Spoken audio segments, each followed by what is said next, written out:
اس طرح آ جاؤ. ٹھیک ہے.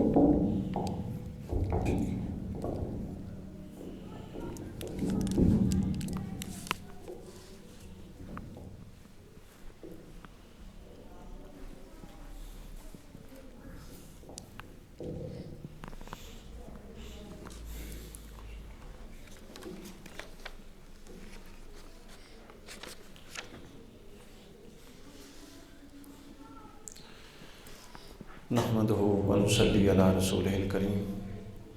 اما بعد اعوذ باللہ من الشیطان الرجیم. بسم اللہ الرحمن الرحیم. اللہ رب العزت کا شکر ہے کہ جس کی توفیق سے آج ہم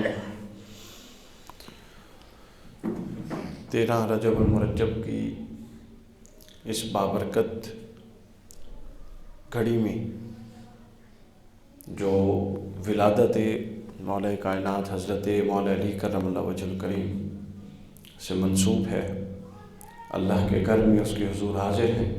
اللہ تعالیٰ ہماری یہ حاضری اپنی بارگاہ میں قبول فرمائے اور ہمیں حضرت علی کرم اللہ وجہ الکریم کی سیرت پر عمل کرنے کی توفیق میسر فرمائے، توفیق عطا فرمائے، اور ان کی ذات کی حکمت، ان کی ذات کی معرفت، ان کی ذات کا علم، اس سے ہمیں خیرات عطا فرمائے. دیکھیے،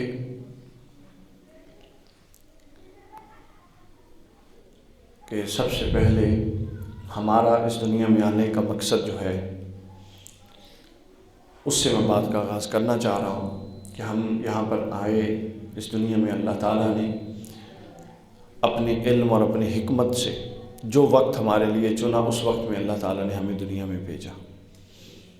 یعنی دنیا میں آئے جو ہم جس سن میں پیدا ہوئے اور اب بیٹھے ہیں، اس سن کا اور اس وقت کا اور اس علاقے کا انتخاب یہ اللہ کی اپنی حکمت ہے، جس حکمت کے تحت اللہ نے فرمایا. ہمارا مقصد یہ ہے کہ ہم آنے کے مقصد پر توجہ کریں کہ ہمارے یہاں پر آنے کا مقصد کیا تھا. اور وہ مقصد ہے کہ دنیا میں رہ کر، زمین پر رہ کر اللہ تعالیٰ کی بندگی، اللہ تعالیٰ کی معرفت، اور جتنے بھی نام دے ہیں ان سب ناموں کا ایک بڑا عنوان ہے کہ اللہ تعالیٰ کی طرف سے ہم ہدایت پر قائم رہیں. اگر ہم ہدایت پر قائم نہیں رہتے تو سب کچھ ہو کے بھی کچھ بھی نہیں. اور اگر ہم ہدایت الہیہ جو اساس ہے سب کچھ کی، اس ہدایت پر قائم رہ جاتے ہیں تو چھوٹی موٹی کمی کوتاہی ہوگی وہ اللہ اپنے فضل سے معاف فرما دے گا. آپ سمجھ لیجئے، ہدایت وہ اساسی نقطہ ہے کہ اگر وہ ہدایت پائی گئی تو علاوہ ازیں سب کچھ قابل قبول ہو جائے گا. اور اگر وہ ہدایت ہی بنیادی طور پہ سرے سے مفقود ہوئی، نہ پائی گئی، تو پھر کچھ بھی نہیں ہوگا، پھر کچھ بھی نہیں ہوگا. اچھا، اب ہدایت کیا ہے؟ قرآن مجید ہدایت کو تعالیٰ صاحب قرآن مجید ہدایت کو بہت سارے مقامات پہ زیر بحث لاتا ہے، بہت سارے مقامات. بلکہ قرآن مجید نے سورۃ فاتحہ میں یہ مقدمہ پیش کیا کہ مجھ سے ہدایت طلب کرو. کیا خوبصورت بات ہے.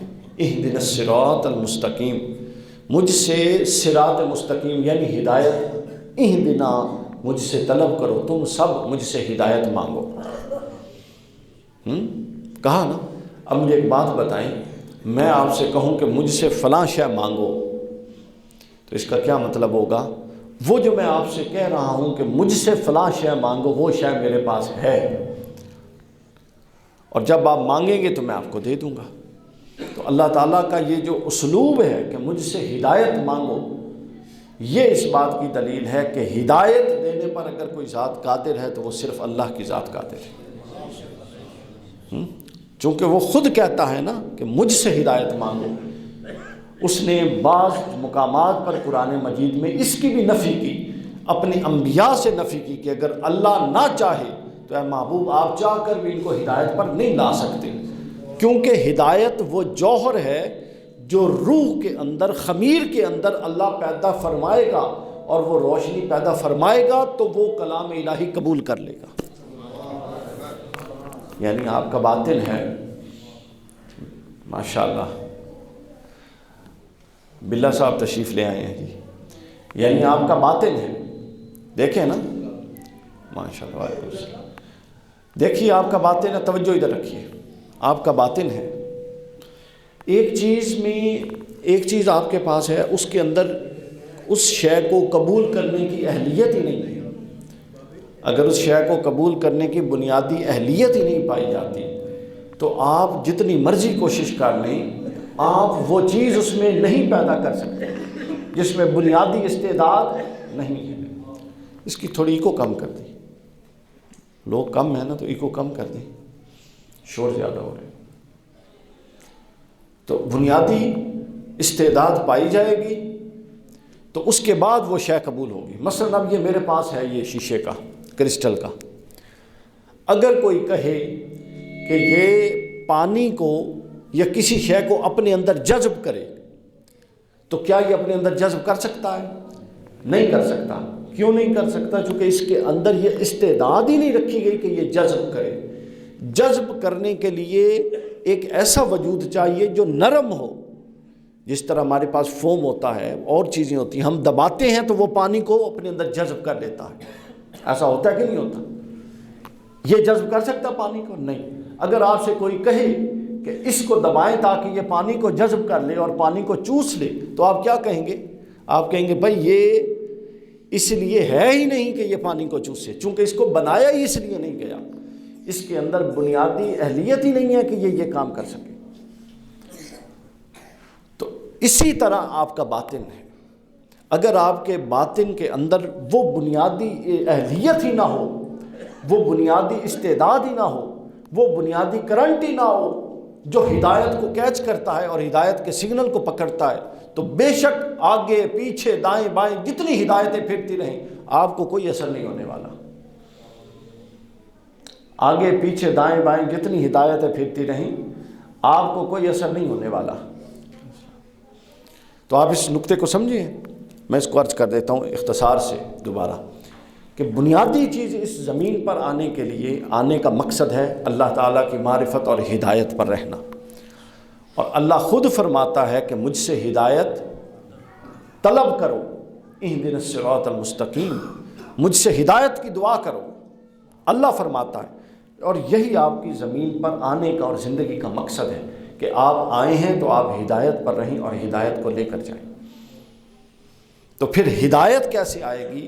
وہاں میں عرض کر رہا تھا کہ ہدایت تب آئے گی جب آپ کے اندر، آپ کے وجود کے اندر، آپ کی روح کے اندر اس ہدایت کو خارجی ماحول سے قبول کرنے کی اہلیت، استعداد اور وہ پوٹینشل موجود ہوگا کہ وہ خارج سے ہدایت کو قبول کر لے گا۔ دیکھیں نا، جب ہدایت کی ریز چلی، ہدایت کی ویوز چلی، وہی ہدایت کی ویوز جو حضور علیہ الصلوۃ والسلام کے پیغام اور قرآن کے ذریعے چل رہی تھی، وہ ویوز جب ابو بکر صدیق کو جاتی تھی تو وہاں ان کے سینے میں قبول ہو جاتی تھی، اور وہی ویو جب ابو جہل سے ٹکراتی تھی تو وہاں سے واپس پلٹ آتی تھی۔ وہی ویوز جب مولا علی کے پاس جاتی تھی تو قبول ہو جاتی تھی، وہی ویوز جب امیہ بن خلف سے ٹکراتی تھی تو واپس پلٹ آتی تھی۔ تو پیغام تو وہی تھا، آواز تو وہی تھی، ہدایت نامہ تو وہی تھا، دعوت کا مدعا تو وہی تھا، بدلا تو نہیں تھا، دلائل تو وہی تھے، بدلے نہیں تھے، مقصود وہی تھا، بدلا نہیں تھا۔ تو فرق کہاں پر آیا؟ فرق یہ آیا کہ وہ جو ہدایت کو قبول کرنے کے لیے بنیادی استعداد باطن کے اندر ہوتی ہے، جہاں وہ پائی گئی، شاہ صاحب اس کو شور ختم کریں نا، جہاں وہ پائی گئی وہاں ہدایت قبول ہو گئی، کیچ ہو گئی، اور جہاں وہ نہ پائی گئی وہاں ہدایت موجود ہونے کے باوجود قبولیت نہ پا سکی۔ اب ہمارے پاس موبائل کا دور ہے، ہر ایک کے پاس موبائل ہے نا؟ ہم کہتے ہیں فلانی جگہ پہ سگنل نہیں آ رہے، اس جگہ پہ سگنل نہیں آ رہے، اس جگہ پہ سگنل بالکل ٹھیک آ رہے ہیں۔ یا بعض اوقات موبائل میں مسئلہ ہو تو ایک ہی جگہ پر دو بندے بیٹھے ہوں تو ایک کے موبائل میں مسئلہ ہو تو اس کے موبائل کا وہ مسئلہ اس کے سگنل کو کیسے نہیں کرتا، اور دوسرا جس کا موبائل ٹھیک ہے وہ وہی بیٹھے اس کے پورے سگنل آ رہے ہوتے ہیں۔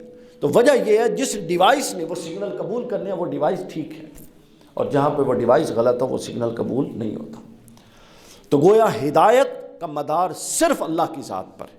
حضور علیہ الصلوۃ والسلام سے بھی قرآن میں کئی مقامات پر اللہ نے فرمایا محبوب آپ پر پیغام کو کھول کر وضاحت کے ساتھ، صراحت کے ساتھ، دلائل کے ساتھ پیغامات کو، اللہ کے پیغام کو صرف پہنچا دینا ہے۔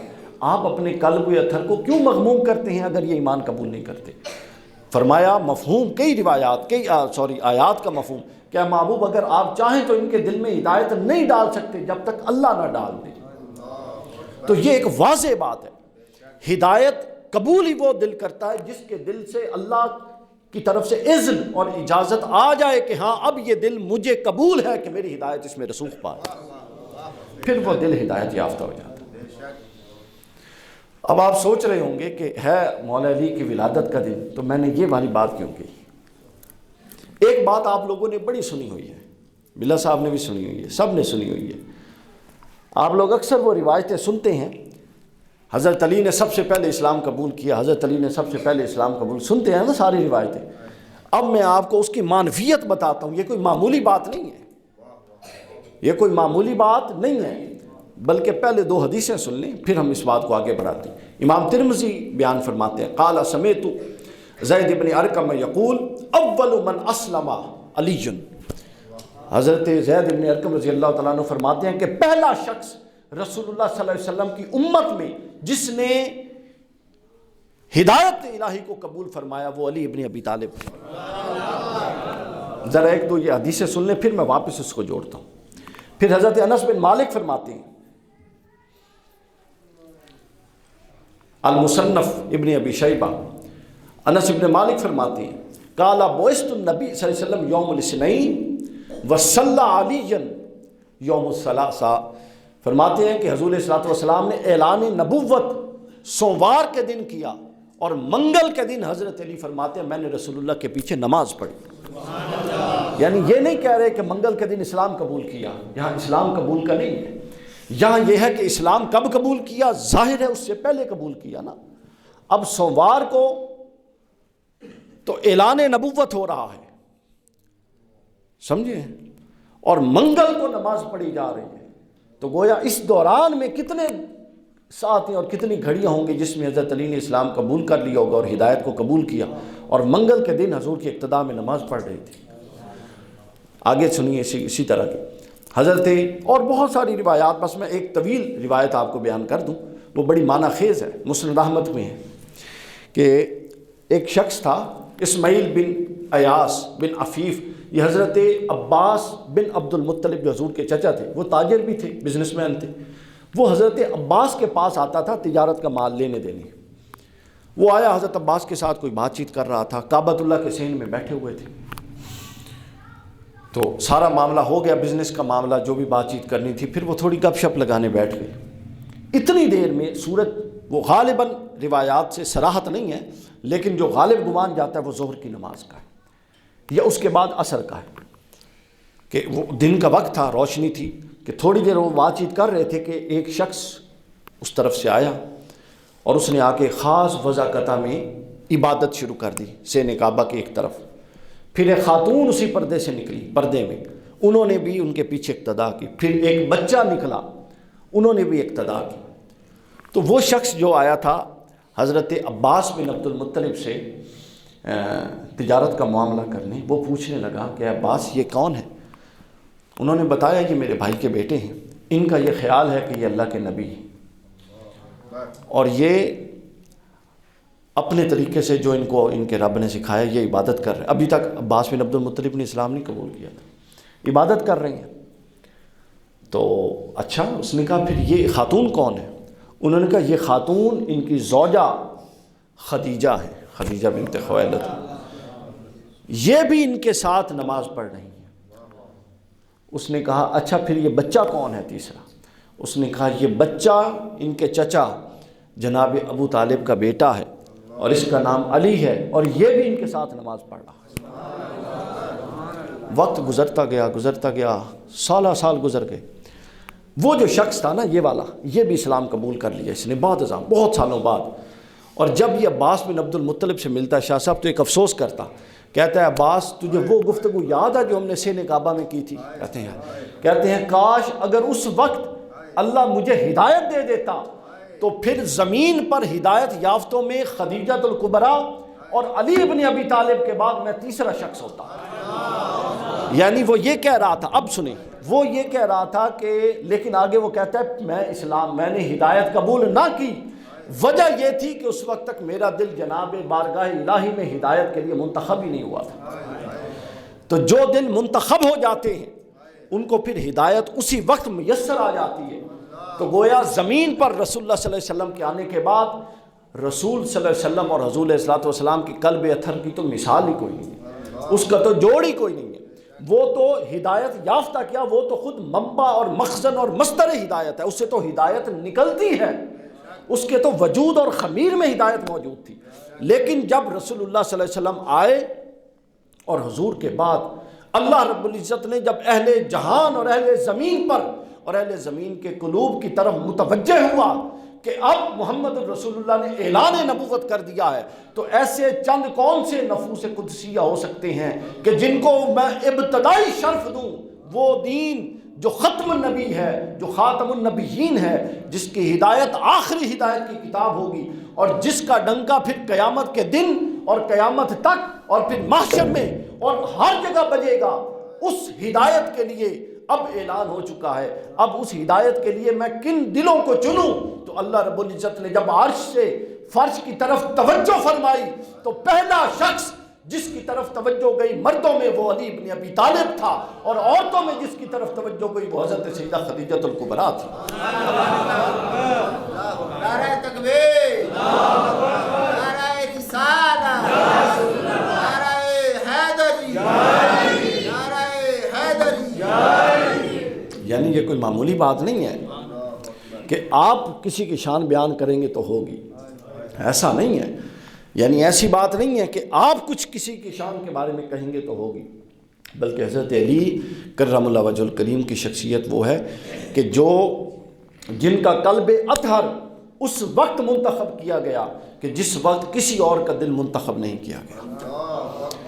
تقدم حاصل ہے حضرت علی کو، ایمان میں تقدم حاصل ہے. ایمان کے تقدم کی بات تو ہم کرتے ہیں، یعنی اب وہ تقدم حاصل ہو نہیں سکتا تھا. اللہ کہتا ہے ہدایت میں دیتا ہوں، اللہ کہتا ہے ہدایت میں دیتا ہوں، میرے علاوہ کوئی دے نہیں سکتا. تو اس کا مطلب ہے کہ علی ابن ابی طالب اللہ کو اتنا تو محبوب تھا کہ اللہ کو یہی نہیں گوارا تھا کہ اس کو دوسرے نمبر پہ ہدایت دی جائے، بلکہ اللہ نے پہلا نمبر رکھا ہدایت. اچھا، اسی طرح کی ایک اور حدیث پاک ہے ترمذی میں، جامع ترمذی میں حدیث پاک ہے، جس سے یہ حضرت علی کرم اللہ وجہ الکریم کا جو حضور اللہ کی بارگاہ میں مقام و مرتبہ ہے وہ واضح ہوتا ہے. حضور علیہ الصلوۃ والسلام بڑی مشہور حدیث ہے. حضور علیہ الصلوۃ والسلام ایک دفعہ آپ نے ایک پرندے کا گوشت بنوایا، وہ آپ کو بڑا پسند تھا، اور اس کو امام نسائی نے خصائص حضرت علی کے خصائص علی میں بھی بیان کی. خصائص الکبریٰ بڑی کتاب ہے، اس میں بھی بیان کیا. امام احمد بن حنبل نے بھی اس کو بیان کیا کہ جب حضرت حضور علیہ الصلوۃ والسلام نے وہ پرندہ بنوایا، حضور کو بڑا مرغوب تھا، پسند تھا. تو اس دن نہ جانے حضور علیہ الصلوۃ والسلام کی طبیعت اقدس میں کیا بات آئی. حضور علیہ السلام نے جب بن کے آ گیا تو اللہ کی حضور دعا فرمائی. فرماتے ہیں کہ باری تعالیٰ میرے بعد جو دنیا میں اس زمین پر تجھ کو عزیز ترین شخص ہے اس کو بھیج، میں چاہتا ہوں میں اس کے ساتھ بیٹھ کے یہ کھانا تناول کروں. حضور علیہ الصلوۃ والسلام نے ابھی یہ امام ترمذی کی حدیث، اور اس کو علامہ البانی نے حدیث حسن کہا ہے، حسن صحیح کہا ہے. یعنی سب سے اونچی جو ہوتی ہے وہ صحیح لذات ہی ہوتی ہے، پھر صحیح لغیر ہی ہوتی ہے، اور صحیح لغیر ہی کئی جگہوں سے آئے تو وہ اپنا پھر حسن لذات ہی ہوتی ہے، اور حسن لذات ہی کئی جگہوں سے آئے تو وہ درجے میں صحیح لغیر ہی ہوتی ہے، قوت پا جاتی ہے. تو یہ حسن لذات ہی ہے، اور اتنے ترک سے ہے کہ اپنی سند میں پھر اس کو صحیح لغیر ہی کہہ سکتے ہیں. فرماتے ہیں کہ حضور علیہ الصلوۃ والسلام نے یہ دعا کی، اور یہ دعا کر کے ابھی حضور علیہ السلام کھانے کی طرف ہاتھ ہی نہیں بڑھایا تھا کہ دستک ہوئی اور حضرت علی اندر تشریف لے اور مولا علی کے ساتھ حضور نے بیٹھ کے کھانا تناول فرمایا. یعنی یہ براہ راست حضرت علی کا اللہ کی بارگاہ میں مقام و مرتبہ ہے. بندوں کے ہاں بندے کی کیا حیثیت، کسی انسان کی بھی کوئی حیثیت ہے کہ وہ علی کا مقام بیان کرے؟ تو یہ اللہ کے ہاں مقام و مرتبہ ہے. آگے چلنے سے پہلے اسی میں دیکھ لیں ولادت کا معاملہ یہ کتنا مختلف ہے. وہ کیا شعر ہے، کتنا مشہور اور کتنا اچھا شعر ہے. کسے راہ میسر نشد این سعادت بکعبہ ولادت بمسجد شہادت. یعنی آپ علی کی روح کی صالحیت کا اندازہ لگائیں، اور وہ نہ جو شخص نہ کبھی کسی بت کے آگے جھکا، اور جس پر حضور علیہ الصلوۃ والسلام تزکیہ کرنے آئے. تزکیہ تو سب کا کیا، مگر ہر ایک کو تزکیہ کے مرتبے پر چھوڑ دیا. علی پر تزکیہ کے بعد پھر تطہیر بھی چادر بھی ڈال دی. یعنی وہ تزکیہ سے بھی تطہیر کے درجے پر آ گئے. وہ اس کی صالحیت کا آپ اندازہ کر سکتے ہیں، باطنی صالحیت کا مولا علی کی کیا عالم ہوگا. کہ یعنی جس روح کو جب بچہ پیدا ہوتا ہے تو اس کا تولد بھی اللہ کے گھر میں ہو رہا ہے، اور اس کا پھر جب روانگی کا وقت ہے اس کا آغاز بھی اللہ کے گھر سے ہو رہا ہے. حضرت فاطمہ بنت اسد طواف کر رہی تھی نا جب درد ذہ ہوا، تو وہ پھر گئیں. اب پریشانی کا عالم تھا. حضرت ابو طالب گھر پہ تھے، صحن کعبہ میں نہیں تھے. وہ صحن کعبہ میں تھی، چونکہ یہ وہ لوگ تھے جو دین ابراہیم پر قائم تھے. ان میں سے کوئی مشرک نہیں تھا. دلیل ایمان اس کی چاہیے ہوتی ہے جس پر شرک کا اثبات ہو چکا ہو، اور جس پر شرک کا اثبات ہی نہ ہو چکا ہو اس سے دلیل ایمان طلب کرنا خود اصول کے خلاف ہے. خود اصول کے خلاف ہے. آپ وہ مرثیہ دیکھیں، جب حضور علیہ السلام پیدا ہوئے تھے حضرت ابو طالب نے اٹھاتے ہی پہلا جملہ کیا کہا؟ انت نبی محمدن. ابھی نہ وحی نازل ہوئی نہ قرآن نازل ہوا. کہتے ہیں تو اللہ کا نبی ہے اور تو محمد ہے صلی اللہ علیہ وسلم. پھر ساری عمر دنیا دا کوئی ایسا چاچا ہے جڑا اپنی بچیاں نوں بھی داؤ تے لا دے، مال و اسباب بھی داؤ پہ لگا دے، گھر بھی داؤ پہ لگا دے، بڑھاپے کی عمر میں 3 سال پتے کھاتا رہے اور چمڑے کو گال کے کھاتا رہے اور تنگی میں رہے اور مقاطع کر دیا جائے، اس کے خاندان سے رشتے توڑ دیے جائیں، ان کے ساتھ تجارت اور کاروبار بند کر دیا جائے، اور وہ صرف بھتیجا سمجھ کے اس کا ساتھ دیتا رہے. کوئی عقل میں بھی آتی ہے بات؟ عقل میں نہیں بات آتی. یہ حضرت ابو طالب کی ذمہ داری تھی کہ انہوں نے رسول اللہ کی حفاظت کا جو ذمہ لیا تھا وہ لے کر ان کے سپرد کر کے پھر آگے چل پڑے، ورنہ اتنا بڑا رزق کوئی نہیں لیتا. تو اب وہ طواف کر رہی تھیں، اسی دوران پھر یہ معاملہ ہو گیا. پھر اب مختلف روایتیں. اچھا، یہ بات جو حضرت علی کی ولادت کعبۃ اللہ میں ہوئی یہ اہل سنت کے ہاں تواتر سے ثابت ہے، تواتر سے. اچھا، ایک مزے کی بات بتاؤں، اس کا انکار کسی نے نہیں کیا. ہمارے ہاں جو ناسبی لوگ ہیں نا انہوں نے اس کی اہمیت کو ضرور گھٹانے کی کوشش کی ہے. حکیم بن حزام کی ولادت کا کعبۃ اللہ میں ذکر کر کے، اور کچھ تو ایسے ہیں وہ کہتے ہیں کہ حکیم بن حزام، یہ باقاعدہ کتابوں کے لفظ بتا رہا ہوں، حکیم بن حزام کا کعبۃ اللہ کے اندر پیدا ہونا تو کسی شرف کا باعث ہو سکتا ہے، لیکن حضرت علی کا کعبۃ اللہ میں پیدا ہونا کسی شرف کا باعث نہیں ہو سکتا. تو اللہ کی شان ہے. تو یہ ایسے لوگوں کی ڈیوٹی ہے، وہ ہر دور میں لگی رہتی ہے. تو پھر ساتھ کچھ ہماری بھی ڈیوٹی ہے، ہماری بھی ہر دور میں لگی رہتی ہے. تو حضرت فاطمہ بنت اسد طواف کر رہی تھیں تو اس معاملے کو پھر اندر کعبۃ اللہ میں گئیں. پھر کعبۃ اللہ میں حضرت علی کی ولادت ہوئی. پھر حضرت علی آنکھ نہیں کھول رہے تھے. پھر 3 دن تک انہوں نے یہ سمجھا کہ شاید بچہ آنکھ سے محروم ہے، آنکھوں سے محروم. لیکن جب رسول اللہ صلی اللہ علیہ وسلم نے اٹھایا تو حضرت علی نے آنکھ کھولی. جب رسول اللہ صلی اللہ علیہ وسلم نے اٹھایا تو پہلی گھٹی اور پہلی لعاب رسول اللہ نے اپنے منہ سے نکال کے ڈالی. جس کی نگاہ پہلے رسول اللہ پر پڑی ہو، جس کی خوراک پہلے رسول اللہ کا لعاب ہو، اور جس کی ولادت کعبۃ اللہ کے اندر ہو، اس پر اور اس کے باپ پر ایمان کے سوال اٹھائے جائیں. ایسے لوگوں کو اپنے ایمان کی فکر کرنی چاہیے.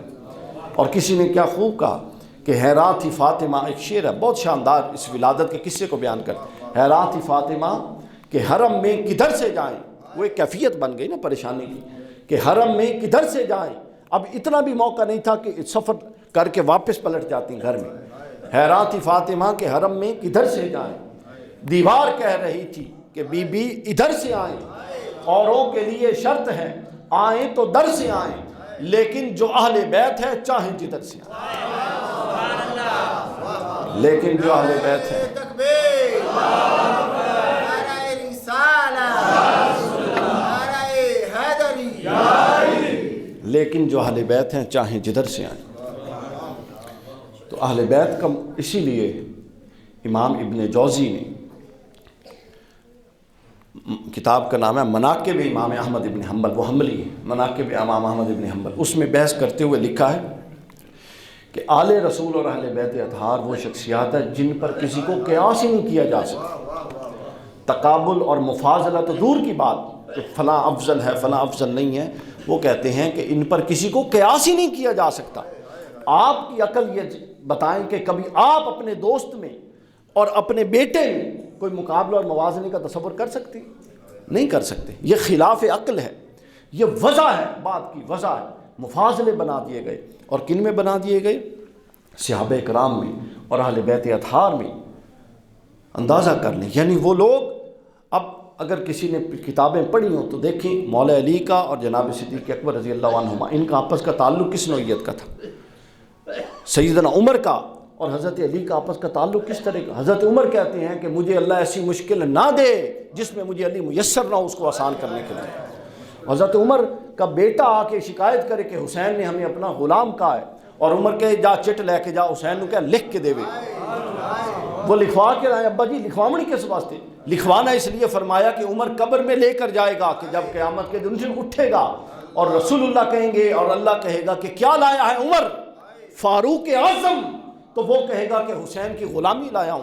اور تم مفاضلے کرواتے ہو ان کے درمیان، اور مفاضلے کی بحثیں اور اہل سنت کے اعتقادات کا تعین، اور کس کے پیچھے نماز ہوتی ہے نہیں ہوتی اس کا تعین. یہ وہ تباہی ہے جس نے امت کو بانٹ کے رکھ دیا ہے. تو حضرت علی کرم اللہ وجہ الکریم وہ مقدس اور منتخب روح تھے، منتخب وجود اور منتخب باطن والے ہستی اور شخص تھے جو اللہ رب العزت نے اپنی جناب سے انتخاب کر کے بھیجا تھا، اپنی جناب سے ان کا انتخاب کر کے بھیجا تھا. اب میں اصل میں سوچ کر آیا تھا کہ اہل بیت اطہار کے 3 تمسک بیان کروں گا، تو پھر شروع میں نے دیکھا کہ ماحول اس طرح کا نہیں تھا، تو یہ ایک بات چل پڑی. اب اسی کو مکمل کر لیتے ہیں تھوڑی سی دیر میں. ایک حدیث پاک جی طبرانی کی میں نے بیان کرنی ہے. علماء کرام نے تو یقیناً سنی ہوگی، تو باقی لوگ بھی اس کا لطف انشاءاللہ لیں گے. وہ بھی بڑی اسی حوالے سے بڑی مختلف ہے اہل بیت اطہار کی شان. امام طبرانی نے المعجم الکبیر میں بیان کی ہے 4971 4971. اس نمبر کو یاد کر لیں، طبرانی معجم الکبیر 4971، اور یہ بھی درجہ حسن کی ہے، کمزور نہیں ہے. حضرت زید ابن ارقم رضی اللہ تعالیٰ عنہ سے یہ روایت ہے، بالکل ابتدائی صحابہ کرام میں سے، کہ حضور نے فرمایا، اور یہ مسلم میں بھی ہے، اس کی ابتدائی والا حصہ مسلم میں ہے، اگلا حصہ طبرانی میں. حدیث ثقلین آپ لوگوں نے سنی ہوئی ہے کہ حضور صلی اللہ علیہ وسلم نے فرمایا انی ترکت فیکم الثقلین، میں تم میں 2 چیزیں چھوڑے جا رہا ہوں. یہ آپ لوگوں نے سنی ہوئی ہے. ابتدا اسی سے ہوتی ہے حدیث کی کہ میں تم میں 2 چیزیں چھوڑے جا رہا ہوں. پوچھا گیا یا رسول اللہ صلی اللہ علیہ وسلم وہ کیا ہے؟ تو آپ نے فرمایا کتاب اللہ، اللہ کی کتاب. کیا؟ یہاں 1 منٹ رکنے کی ضرورت ہے کہ ہم ایسے لوگ ہیں، یا ہمیں ایسے لوگوں سے ہم نبرد آزما ہیں کہ جو، اور ہم ایسے بٹے ہوئے لوگ ہیں کہ ہم میں سے کچھ لوگ ایسے ہیں جن کا تعلق قرآن سے مضبوط ہے اور بنانے کی کوشش کرتے ہیں، وہ اہل بیت سے کٹے ہوئے ہیں. اور کچھ ایسے ہیں جن کا تعلق اہل بیت سے مضبوط ہے اور وہ بنانے کی کوشش کرتے ہیں اور وہ قرآن سے کٹے ہوئے ہیں. یہ دونوں الگ الگ چیزیں نہیں ہیں، یہ دونوں ایک چیز ہے، یوں جڑی ہوئی ہے. حضور علیہ الصلوۃ والسلام جب تشریف لے جا رہے تھے دنیا سے ظاہری طور پہ، تو آپ نے یہی فرمایا تھا کہ میں تم میں 2 چیزیں چھوڑ کے جا رہا ہوں، ایک کتاب اللہ، اور کتاب اللہ کون سی ہے؟ طرفم بید اللہ و طرفم بایدیکم. فرمایا یہ کتاب اللہ وہ چیز ہے، معمولی مت جانو، یہ قرآن ہے، یہ ایک رسی ہے. رسی آپ نے رسی سب نے دیکھی ہوئی ہے. رسی کا کیا ہوتا ہے؟ 2 سرے ہوتے ہیں کہ نہیں ہوتے؟ حضور نے فرمایا رسی جو قرآن کی رسی ہے اس کا ایک سرا اللہ کے ہاتھ میں اللہ نے یوں پکڑا ہوا اللہ اکبر، اور دوسرا سرا نیچے لٹک رہا ہے، لہٰذا اس سرے کو پکڑ لو۔ یعنی جب تم قرآن کو پکڑ لو گے وہ اس رسی کو پکڑ لیا ہے جس کا دوسرا سرا اللہ کے ہاتھ میں۔ اللہ اکبر، اللہ اکبر، فَاسْتَمْسِكُوا بِهِ لَا تَضِلُّوا، اس کو پکڑ کے رکھو، اس کو دبا لو، اس کو ہاں مضبوطی سے پکڑو، گمراہ نہیں ہوگے۔ وَالْآخِرُ اِطْرَتِي، اور دوسری چیز میری اطرت ہے۔ پھر آگے فرمایا کہ یہ 2 چیزیں لَن يَتَفَرَّقَا حَتَّى يَرِدَا عَلَيَّ الْحَوْض، کہ یہ 2 چیزیں قرآن اور اہل بیت یہ الگ نہیں ہیں، یہ ایک چیزیں ہیں، اکٹھی ہیں، اور یہ اکٹھی ہی رہیں گی، اور یہ اسی طرح فرمایا ملی رہیں گی حتیٰ یارد علیہ الحوض، یہاں تک کہ یہ حوض کوثر پر میرے پاس دونوں پہنچیں گی اکٹھی، ایک ہی ساتھ جڑی ہوئی ایک دوسرے کے ساتھ۔ ماشاءاللہ شاہ صاحب تشریف لے آئیں۔ تو فرمایا یہ 2 چیزیں، حضور نے فرمایا یہ قرآن جو رسی ہے اور جس کا ایک سرا اللہ کے ہاتھ میں ہے اور ایک سرا بندے کے ہاتھ میں ہونا چاہیے، اور میری اہل بیت، فرمایا اطرتی اہل بیتی، یہ میری اطرت اور اہل بیت یہ دونوں چیزیں ایسی ہیں لن یتفرقا، یہ الگ نہیں ہوگی حتیٰ یارد علی، یہاں تک کہ یہ حوض کوثر پر قیامت کے دن میرے پاس پہنچیں گی اور اکٹھی پہنچیں گی۔ یعنی حوض کوثر پر محفوظ صرف وہ ہوگا جس کا ایک ہاتھ قرآن کے ساتھ جڑا ہوا ہوگا اور ایک ہاتھ علی والے حضرت مولا علی اور اہل بیت کے ساتھ جڑا ہوگا۔ جس کے ہاتھ میں خالی قرآن ہوا وہ غلط فہمی کا شکار ہے کہ وہ حوض کوثر پر رسول اللہ سے جام پیے گا، اور جس کے ہاتھ میں محض اہل بیت ہوئی، قرآن کی تعلیمات نہ ہوئی، وہ بھی جھوٹ بولتا ہے کہ وہ رسول اللہ سے جا کے حوض کوثر سے جام پیے گا۔ حوض کوثر سے جام اس کو میسر آئے گا جس کے ہاتھ میں یہ دونوں سرے ہوں گے۔ اچھا، اب یہ تو تھا حدیث ثقلین کا مضمون۔ اس کے بعد حضور نے فرمایا کہ میں نے ان کے بارے میں سألت ربی ذالک لہما، میں نے ان کے لیے ان کے بارے میں اللہ سے مانگا ہے۔ آپ نے فرمایا کہ میں نے مانگا ہے،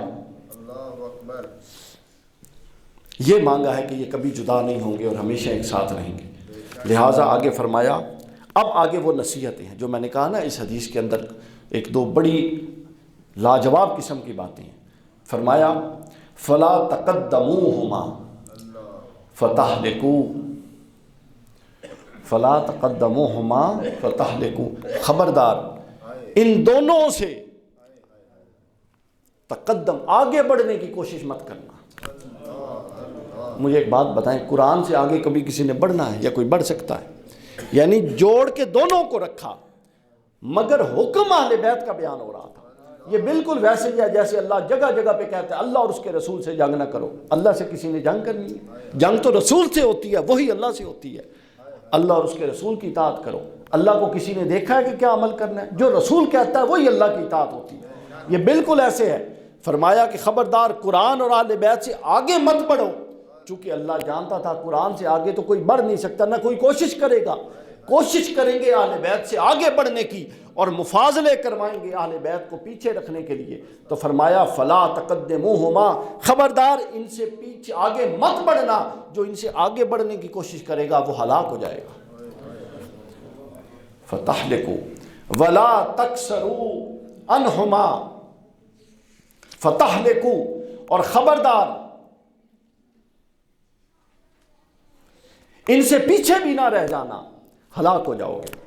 آپ اندازہ کریں، آپ کو معیار بتایا جا رہا ہے کہ اہل بیت اطہار سے آگے بھی مت بڑھنا، اگر 4 قدم آگے اٹھائے تو بے ادبی میں ہلاک ہو جاؤ گے، اور پیچھے بھی مت رہنا، اگر 4 قدم پیچھے رہ گئے تو جو معیار ہدایت ہے اس سے پیچھے رہ جاؤ گے۔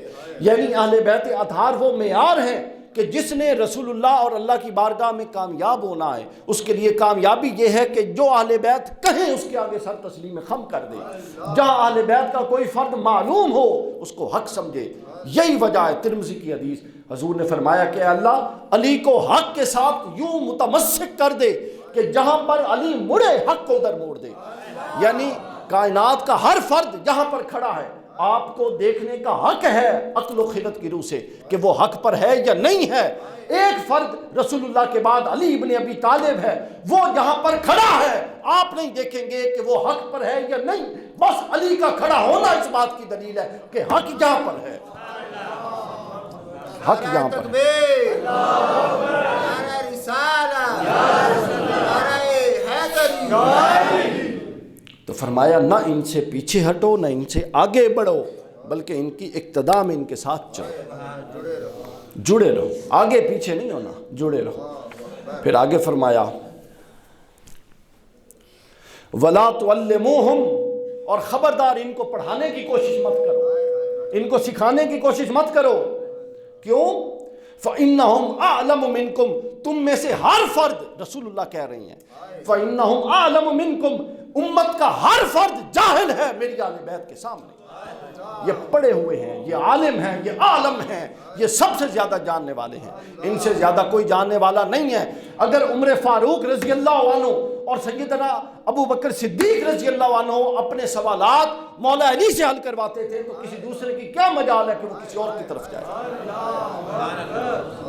ہمارے پاس معیار تو خلافت راشدہ ہی ہے نا، تو خلافت راشدہ نے معیار حضرت علی سے کسی نے پوچھا جب خود خلیفہ تھے کہ ابو بکر صدیق اور عمر فاروق کے دور میں تو یہ مسلمانوں کا یہ حال نہیں تھا، تو فرمایا ان کا مشیر میں تھا، میرے مشیر تم ہو، ان کا مشیر میں تھا اس لیے حالات اچھے تھے، میرے مشیر تم ہو اس لیے حالات اس طرح کے ہیں، سمجھ آئی ہے نا؟ اچھا فرمایا وَلَا تُعَلِّمُوهُمْ فَإِنَّهُمْ أَعْلَمُ مِنْكُمْ، خبردار ان کو پڑھانے سکھانے کی کوشش مت کرنا، فَإِنَّهُمْ أَعْلَمُ مِنْكُمْ، یہ تم سے زیادہ جاننے والے ہیں۔ پھر فرمایا ثم، اچھا اب یہاں تک بات ہو گئی، دیکھیے کیا خوبصورت بات۔ اب پہلے وہ حدیث ثقلین کا مضمون، درمیان میں یہ مضمون، اب بات ختم ہو گئی تھی، لیکن رسول اللہ صلی اللہ علیہ وسلم تو پھر نگاہ نبوت رکھتے ہیں نا، وہ تو جانتے ہیں کہ کوئی بھی ایسا وہ گنجائش نہیں چھوڑنی کہ اعتراض کی گنجائش ہو۔ کوئی کہہ سکتا تھا بس رسول اللہ نے تو ایک جس ہستی کے بارے میں، جن لوگوں کے بارے میں کہا وہ فلاں فلاں فلاں ہیں، وہ فلاں فلاں فلاں ہیں، جیسے یہ بحث ختم ہوئی ثم اخذ بیدہ علی، بس یہ بات ختم کی کہ خبردار نہ ان سے آگے بڑھنا، نہ ان سے پیچھے ہٹنا، نہ ان کی گستاخی کرنا، نہ ان کو سکھانے کی کوشش کرنا، یہ کہہ کے پھر غلط فہمیوں کو دور کر دیا، کسی کے ذہن میں لائے۔ فاخذ بیدہ علی، علی کا ہاتھ اٹھایا، فقال من کنت مولاہ فہذا علی مولا، اب سن لو اس پوری تمہید کے بعد کہ جس کا میں مولا ہوں اس کا پھر یہ علی مولا۔ نگر نگر گلی گلی، نگر نگر گلی گلی، نگر نگر گلی گلی۔ اور پھر آگے فرمایا اللہم وَعْلِمَنْ وَعْلَاهُ وَعْدِمَنْ آتَاهُ، اے باری تعالیٰ جو ان سے محبت رکھے تو بھی اس سے دوست اور محبت رکھ، دوست رکھ، اور جو ان سے عداوت رکھے تو بھی ان سے عداوت رکھ۔ اور حضور صلی اللہ علیہ وسلم نے نصوص صحیحہ میں، نصوص قطعیہ میں اور نص کے ذریعے، استدلال اور استنباط کے ذریعے تو بہت ساری ہستیوں کے بارے میں یہ شان ثابت، لیکن نص صریح کے ذریعے سوائے سیدہ کائنات، سوائے مولا کائنات اور حسنین کریمین کے علاوہ کسی کے بارے میں ثابت نہیں۔ حضور نے فرمایا جو ان سے لڑے گا وہ مجھ سے لڑے گا، جو ان سے صلح کرے گا وہ مجھ سے صلح کرے گا، جو ان کے خلاف تلوار اٹھائے گا وہ میرے خلاف تلوار اٹھائے گا، جو ان کو اذیت دے گا وہ مجھے اذیت دے گا، جو ان سے محبت کرے گا وہ مجھ سے محبت کرے گا، جو ان سے بغض رکھے گا وہ مجھ سے بغض رکھے گا۔ گویا محبت میں، بغض میں، اطاعت میں، فرمانبرداری میں، نافرمانی میں، محبت میں، اذیت میں آل رسول اور رسول میں کوئی فرق نہیں ہے۔ جو آل رسول کو اذیت دیتا ہے وہی رسول کی اذیت ہے، رسول کو الگ سے اذیت نہیں دی جاتی، رسول صلی اللہ علیہ وسلم کو الگ سے اذیت نہیں ہے، بلکہ آل رسول کی اذیت ہی رسول اللہ صلی اللہ علیہ وآلہ وسلم کی اذیت ہے۔ اسی طرح سنن نبی داؤد میں 982 نمبر حدیث پاک، بس ایک آدھ اور ہم بات بیان کر کے ختم کر دیتے ہیں۔ سنن نبی داؤد حضرت سیدنا ابو ہریرہ رضی اللہ تعالیٰ عنہ بیان فرماتے ہیں کہ حضور نے فرمایا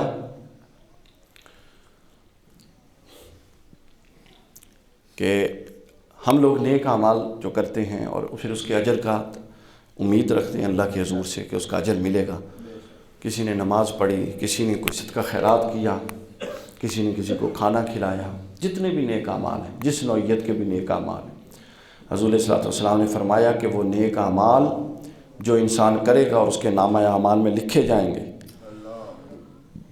آپ نے فرمایا، مفہوم عرض کر رہا ہوں سمجھانے کے لیے، ضروری نہیں ہے کہ ہر نیک عمل کا تمہیں اجر بھی ملے، ضروری نہیں ہے کہ ہر نیک عمل کا اجر ملے۔ آپ نے فرمایا جس کو یہ خوشی حاصل کرنی ہو کہ نامہ اعمال میں جتنے اعمال اس نے کیے ہیں ان کا اس کو پورا پورا بدلہ دیا جائے، جس کو یہ والی خوشی حاصل کرنی ہو، تو فرمایا وہ ہم اہل بیت پر درود میں کثرت کیا کرے۔ جو مجھ پر اور میری آل پر درود میں کثرت کرے گا، فرمایا اللہ اس کی یوں مدد کرے گا کہ نامہ اعمال میں جو اعمال درج ہیں ان کا پورا پورا بدلہ عطا ہوگا، ان کا پورا پورا بدلہ عطا ہوگا۔ اور جو پھر جہاں پر اہل بیت، جہاں پر رسول اللہ ہے وہاں پر اہل بیت ہے۔ درود پاک میں اگر اہل بیت کو شمار نہیں کیا جاتا تو وہ درود نامکمل ہے، وہ دم کٹا ہے، وہ اللہ کے رسول کی بارگاہ میں مقبول اور قبول نہیں ہے۔ سنن دارقطنی اور سنن الکبریٰ للبیہقی 3969 نمبر حدیث، اور پھر شوکانی نے نیل الاوطار، بہت سارے، ابن مسعود، عبداللہ ابن مسعود، ابو مسعود انصاری رضی اللہ تعالیٰ عنہ سے مروی، قال قال رسول اللہ صلی اللہ علیہ وسلم من صلی صلاة لم يصلی فیہا علی وعلی اہل بیتی لم تقبل منہ، وقال ابو مسعود رضی اللہ عنہ لو صلیت صلاة لا اصلی فیہا علی محمد ما رأیت ان صلاتی تتم۔ حضرت ابو مسعود فرماتے ہیں کہ میں اگر کوئی نماز پڑھوں، میں نے رسول اللہ سے سن رکھا تھا کہ میں اگر کوئی نماز پڑھوں اور اس نماز میں میں رسول اللہ اور رسول اللہ کی آل پر درود نہ پڑھوں تو میری نماز بھی قبول نہیں ہوگی۔ تو ابو مسعود فرماتے ہیں کہ اسی لیے میں یہ سمجھتا ہوں اور عقیدہ رکھتا ہوں کہ جس نماز میں آل محمد پر درود نہیں ہوگا وہ نماز ناقص اور نامکمل ہوگی۔ یعنی اب اس دونوں حدیثوں کو سمجھیے، ایک تو درود پڑھ کے نماز مکمل ہو رہی ہے، اور پہلی حدیث میں کہا کہ نامہ اعمال میں جو عمل درج ہے اس کا بدلہ تب ملے گا کہ جب رسول اللہ صلی اللہ علیہ وسلم کی آل اور رسول اللہ صلی اللہ علیہ وسلم کا حق ادا کر دیا جائے گا۔ تو یہ دونوں چیزیں یہ سبق دیتی ہیں کہ اگر کوئی ایسا شخص ہوگا، اور اس پر پھر اضافہ کر لیجئے مستدرک للحاکم کی حدیث کا، حضور حدیث صحیح ہے، علامہ بانی نے السلسلہ صحیحہ میں اس کی تصحیح کی ہوئی ہے۔ حضور نے فرمایا کہ اگر کوئی شخص دن میں روزے رکھتا ہو، رات کو عبادتیں کرتا ہو، اور کعبۃ اللہ کے صحن میں مقام ملتزم پر کھڑے ہو کر عبادتیں کرتا ہو، اور اس کے دل میں میرے اہل بیت کا بغض ہو، حضور نے قسم اٹھائی، فرمایا کہ وہ بالیقین جہنم میں جائے گا۔ اس کی نمازیں، اس کی عبادات اہل بیت اطہار کے بغض کا الٹرنیٹ اور اس کا سبسٹیٹیوٹ نہیں ہو سکتی، اس کو ختم نہیں کر سکتی۔ ہاں محبت اہل بیت ہو، سینہ صاف ہو اور اطاعت رسول کا جذبہ ہو تو پھر تھوڑا عمل بھی بڑا ہو جائے گا۔ اور اگر یہ سب کچھ نہیں تو جتنا مرضی عمل کر رہے ہیں، جہاں پر ذرہ آ گیا اہل بیت اطہار سے بغض کا، وہ ایک ذرہ گندگی کا ذرہ ہے جو پورے کے پورے دودھ کو خراب کر دے گا۔ یہ گندگی کا وہ ذرہ ہے جو پورے کے پورے دودھ کو خراب کر دے گا۔ لہٰذا اہل بیت اطہار کے ساتھ جڑ کے رہیے۔ اہل بیت اطہار سے جڑنا ہی بنیادی طور پہ رسول اللہ صلی اللہ علیہ وسلم سے جڑنا ہے، اور اہل بیت اطہار کی محبت ہی رسول اللہ صلی اللہ علیہ وسلم کی محبت ہے۔ اور حضور اسلام نے جو فرمایا نا کہ قرآن چھوڑ کے جا رہا ہوں اور اہل بیت چھوڑ کے جا رہا ہوں، اس کا مطلب یہ تھا کہ قرآن پر عمل کرنے کا حق اگر کوئی ادا کرے گا تو وہ میری آل کرے گا، اور پھر آل نے کیا۔ تو ہمیں جو اہل بیت اطہار کا تذکرہ کرنے والے لوگ ہیں ان پر بھی یہ واجب ہے کہ وہ محض تذکرہ کر کے واہ واہ کر کے اٹھنا جایا کرے، بلکہ اگر ان کی شخصیتوں میں اہل بیت اطہار کے ذکر کے ساتھ ان کی سیرت کا عکس اور نکھار نہیں آتا تو پھر یہ بھی ایک نقص ہے جو اپنی جگہ پر موجود ہے۔ تو لہٰذا عمل کی طرف توجہ دی۔ اس ذکر سارے سے مقصود یہ ہے کہ جو محبت کا وہ جو بامڑ ہوتا تھا اور وہ جو اندر جوہر ہے وہ تھوڑا دب جاتا ہے وقت کے ساتھ، وہ ابھرے۔ پھر اس کو ابھار کے کیا مقصود ہے؟ ATM مشینیں توڑوانا مقصود ہے، اس کو ابھار کے عمل کی طرف لانا مقصود ہے، اس کی طرف ابھار کے پھر اطاعت کی طرف لانا مقصود ہے، اس کو ابھار کے پھر اپنی پرانی زندگی سے توبہ کرانا مقصود ہے۔ نہج البلاغہ کی تیسری جلد میں حضرت علی فرماتے ہیں، اب آخری اصلاح کی بات بھی کرتی جائے، حضرت علی مولا علی فرماتے ہیں کہ بدبخت ہے وہ شخص جو زندگی کی توبہ کی امید پر گناہ کرتا ہے اور زندگی کی امید پر توبہ نہیں کرتا۔ یعنی وہ گناہ تو اس لیے کر رہا ہے کہ کوئی گل نہیں توبہ کر لوں گے، اور یہ والا رویہ ایک ہٹ درمی لاتا ہے طبیعت میں، گناہ کے بعد میں کر لوں گا، اور پھر وہ فرماتے ہیں توبہ اس لیے نہیں کر رہا، وہ کہہ رہا میں کہڑا مر رہے ہیں، حال زندہ کر لوں گا توبہ۔ فرمایا یہ بدبخت ہے لوگ جو یہ کرتے ہیں۔ تو لہٰذا توبہ کیجئے فوراً، اور توبہ کے بعد اصلاح کیجئے۔ پھر گناہ پلٹ کے ہو جائے تو بطور انسان ہو سکتا ہے، توبہ کی تاخیر اس کی اجازت نہیں۔ سورہ نساء میں بالکل صراحت کے ساتھ اللہ فرماتا ہے کہ میں صرف اس کی توبہ قبول کرتا ہوں جو بھولے میں گناہ کر بیٹھتا ہے اور پھر توبہ کی طرف آ جاتا ہے، اور میں اس کی توبہ قبول نہیں کرتا جو گناہ کرتا رہے حتیٰ کہ موت کا وقت آ جائے اور پھر وہ کہے باری تعالیٰ میں تیرے پاس آتا ہوں نہ۔ تو موت کا وقت تو کسی کے پاس پتہ نہیں کسی، تو لہٰذا جو پتہ ہے اس کو اس کے مطابق کیجئے۔ اللہ تعالیٰ ہمارا حامی و ناصر ہو، اور ہمیں اور ہماری زندگیوں میں اللہ کے قرآن اور اہل بیت اطہار کی سیرت کا نور جل کے۔ والسلام وما علینا الا البلاغ۔